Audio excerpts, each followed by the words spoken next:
stretch of the imagination, Ruth lived a full life, wouldn't you say? Did she have a career? Did she have many careers? Yes. Could you list them? Actor, Air Force, swimmer, union leader and founder, dojo founder, karate teacher, administrative assistant. Oh, and a second career as an acting patient for Yale Medical School.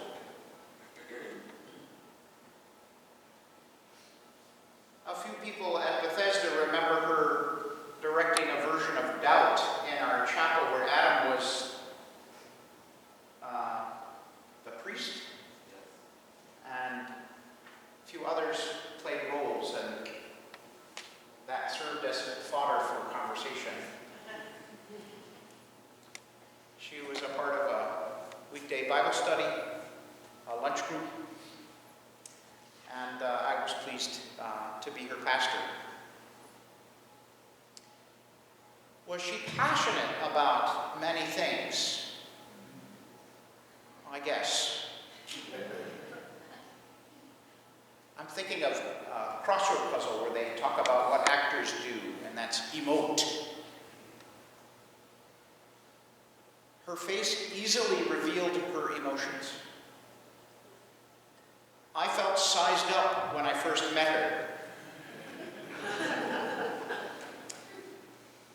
I was glad that I passed her test. As a reasonably able orator, she regularly commented on my sermons, just like my parents.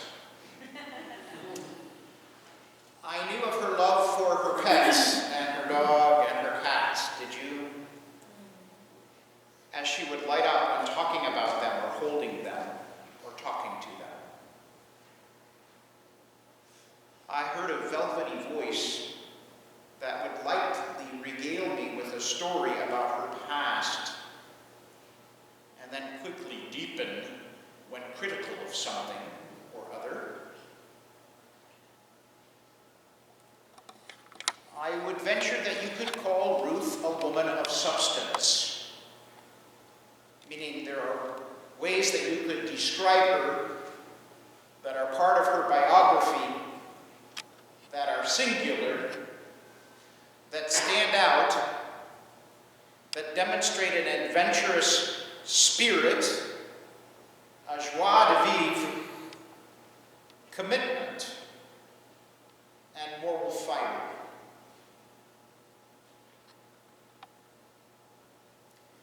There is a mentorship program.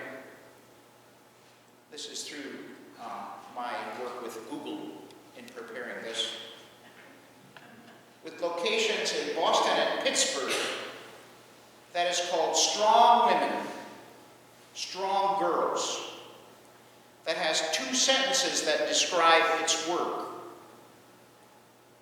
Strong girls will break glass ceilings. Strong women will show them the ladder. It says this about a woman of substance. A woman of substance is a woman of power, a woman of positive influence, and a woman of meaning. To be branded a woman of substance is one of the greatest compliments one can give a woman that wants to be an influential person.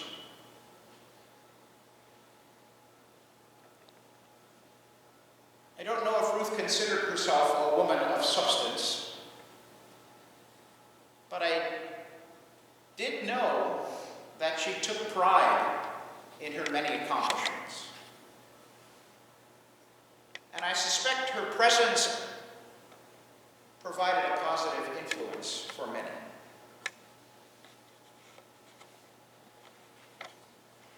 So we give thanks to God for Ruth's life. And we commend Ruth to God her death. We release Ruth from her failing health,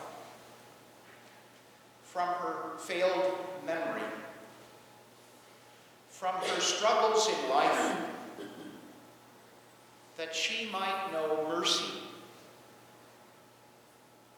and continue to be a person of substance in the realm of God's heaven,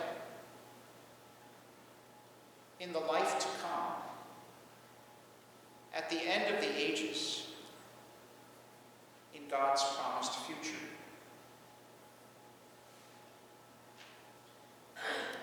We could take a cue from those in the scriptures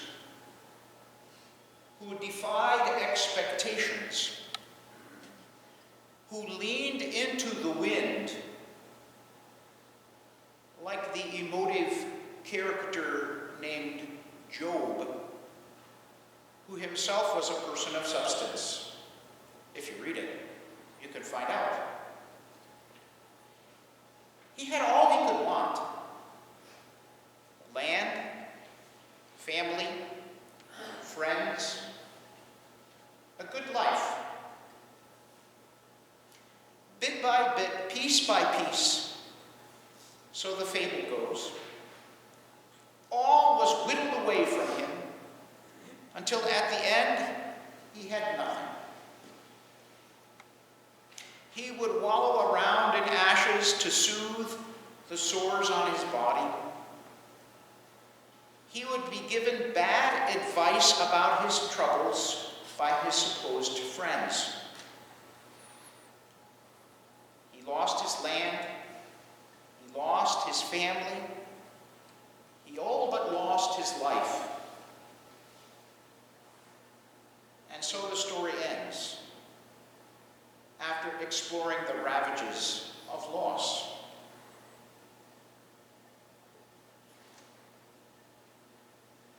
Except this last part,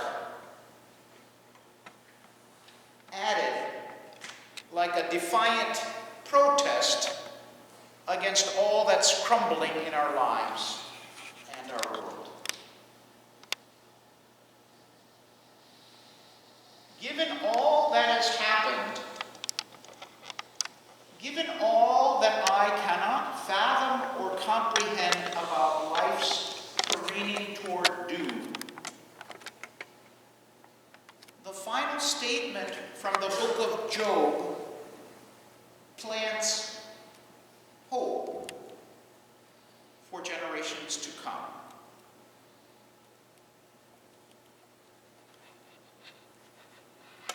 Do you think that Job was passionate? I guess.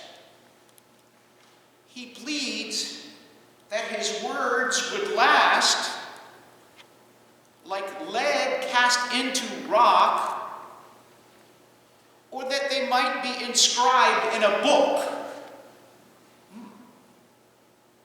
Yes. We still have those words. Here's how they go. Nessie read, "For I know that my Redeemer lives, and that at the last he will stand upon the earth. And after my skin has been thus destroyed, then in my flesh I shall see God, whom I shall see on my side, and my eyes shall behold, and not another." Emphatic, defiant, leaning into the wind.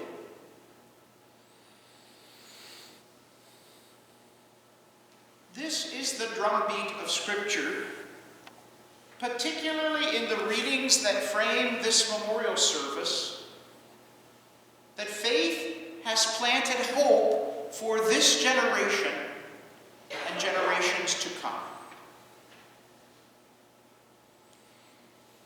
Where all around is darkness,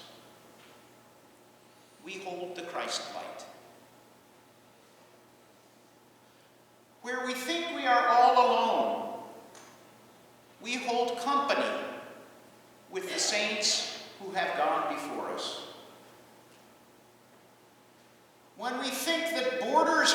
closing,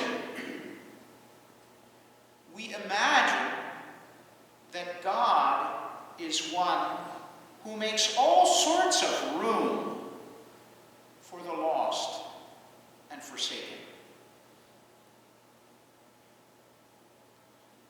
There is refuge for the weary. There is a home for the cast off. There is a place for Ruth and for others that Jesus himself makes ready.